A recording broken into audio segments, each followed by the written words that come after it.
Hey everyone, this is an alcohol-free life channel where we're learning to live sober one day at a time. You can take a second, please subscribe, take another second and hit that like button. My name is Terry G and thanks a lot for stopping by. What I want to talk about today is step 2 in the 12-step program. And what I want to focus on is return us to sanity. Can I ask you a question before I get started? When you sobered up, when you quit drinking and you're a week into it or a month into it, did you feel like you're insane? Did you feel like that? I didn't feel like that. I had a hard time sobering up, don't get me wrong. But insane? No, I didn't. I didn't think I was insane. So if I didn't think I was insane, how is that step going to return me to sanity? Because you have to admit you're insane before you can return to sanity, don't you? I thought so anyways.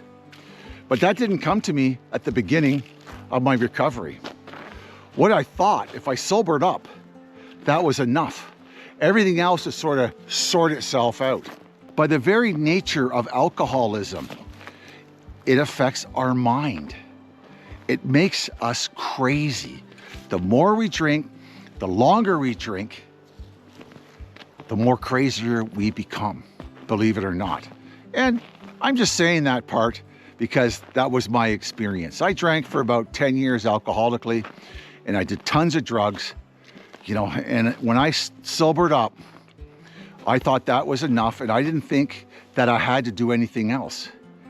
But isn't that a wild way of thinking it? If I look back now and look at my early recovery days, I was totally nuts. I was totally nuts. My mind was racing. My emotions were out of control, like I said, and there's a whole bunch of things that were still happening in my life that were out of control. And the reason is because I still was doing things my way. And that's a really important thing to understand when it comes to recovery. I don't care if you're recovering from Gamblers Anonymous, overeaters, or whatever. The very thing of addiction takes over us. And when we sober up, we have this illusion that if we just take our will back and do things our way, like we know the way to get sober, we know the way to help ourselves, we can just do that, we will get better. Well, let me tell you something. It sounds pretty good. And if you tell people about it, they'll listen to you and they'll say, yeah, Terry G, you're taking responsibility for your life. You're getting it together. You're getting 2 jobs, you're looking after your commitments, you're doing all that kind of stuff, and you're doing a bang-up job. Sobriety looks great on you, and people would say that. They really would. But what happened to me is because I was still doing things my way, I didn't have that open mind, I wasn't open to a new pathway of life, I drove myself nuts. The house of cards that I built when I was sober, in early sobriety, was basically no different than when I drank. The only thing is I didn't have the alcohol to cushion the blow. I didn't have the alcohol for the liquid courage. I didn't have the alcohol to push things down. I was living the insanity in real time. And I tell you something, if you don't understand what I'm saying, if you don't understand it, step 2 is still an illusion to you. It's still an illusion. You cannot sober up doing things the same way that got you drunk. Doing things the same way that brought you to a 12-step program. It's like being a bank robber and getting out of jail and thinking you're going to stay out of jail. You're not going to get caught again if you just keep robbing banks. That sort of thing.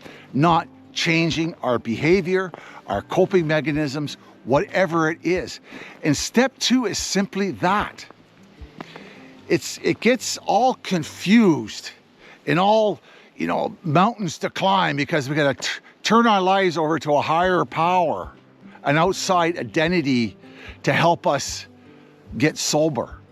Well, that outside source can be a group, can be a therapist, can be a mentor, can be, what do they call it in 12-step programs, sponsors, can be going to smart recovery, saying to yourself just this: my way didn't work.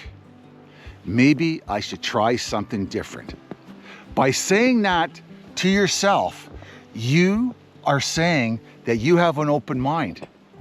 My way got me exactly where I was supposed to be.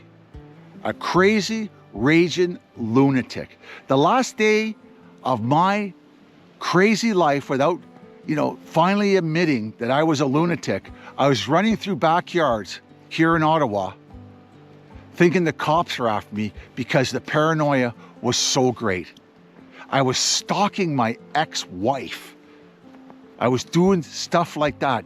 My need, my codependency, my need to get her back outweighed my common sense. I was stealing from banks. I was kiting checks back in those days. Look it up, what kiting is. Because I was financially insecure still. I was doing all this crazy behavior in sobriety and walking in the 12-step program groups or smart recovery groups at the time and telling people things were great because I wasn't honest with myself and I didn't want them to know, and I wasn't willing to give up the pathway of recovery that I thought was good for me. I thought I knew how to do it. I thought I knew how to change to become a better person, and I didn't. Just because I eliminated the booze and I took that step one doesn't mean anything. There's no recovery in step one. We have to do step one fully, but there's no real recovery in it. And I thought there was. And I remained insane, and I became a dry drunk, and I became abusive. I became all the things I never wanted to do in recovery. I became. And what happened? I relapsed. I didn't relapse once, I relapsed twice. I never let anybody in. I never asked for any help. I just did things my way. So when it comes to step two in the 12-step program, all they're saying basically is this: your way didn't work. Your way got you exactly where you are in a 12-step program, in jail, wherever it is because of alcohol. Why don't you try another way? Why don't you look around the rooms and see the results other people are getting from working a program of recovery? Thinking that sobriety is just doing the same old thing and thinking that you can get yourself sober by yourself without reaching out to an outside source. It could be like a therapist, a higher power, God, Muhammad, whatever you want to call that outside source. But it needs to be something that is not you. Something that you trust and believe that is not you. And you need to work at it. So basically what they're saying in step two is keep an open mind, understand that your way never worked, and maybe those 12-step people have something truly to offer you that would benefit you and in your recovery.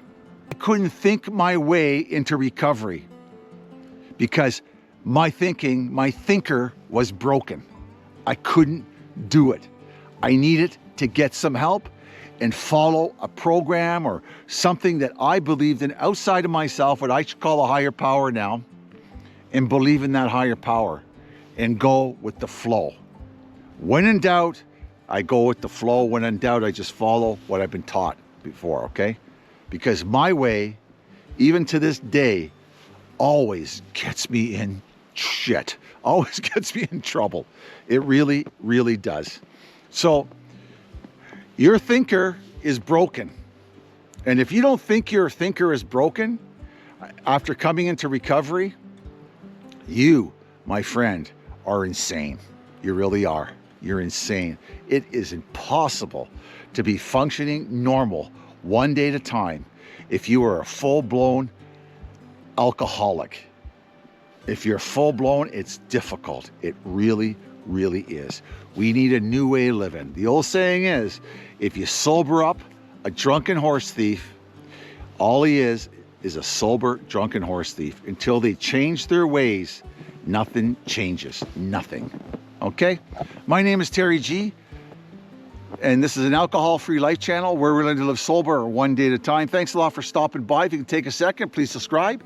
Take another second and hit that like button. But remember, there's no I in team, and sobriety is freedom. It really is. Don't give up on yourself. Really do not give up on yourself. I wouldn't. I never gave up myself, and let me tell you something, I should have.